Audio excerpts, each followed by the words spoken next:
Si les deux généraux au Soudan avaient respecté le principe de la non-violence, le Soudan ne serait pas à feu et à sang aujourd'hui.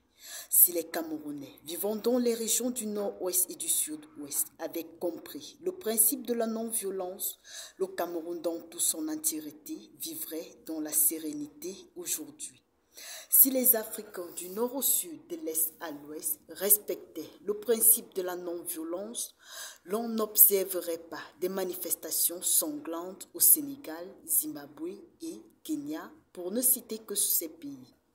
Le principe de la non-violence dans la société africaine aujourd'hui est perçu de diverses manières. Et la violence est un acte condamnable, mais la correction reste nécessaire dans le cadre de l'éducation.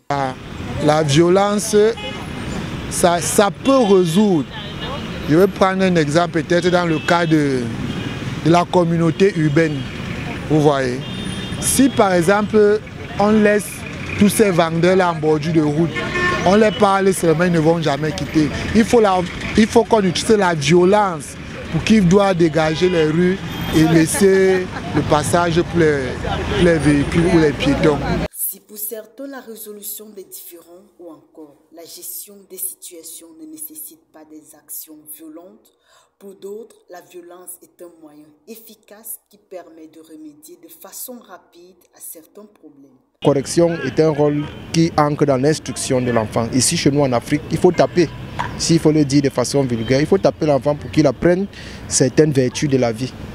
Donc ça dépend vraiment de quel part on prend violence. Mais je dis, on milite pour un monde sans violence, pour ce qui fait du mal à son prochain.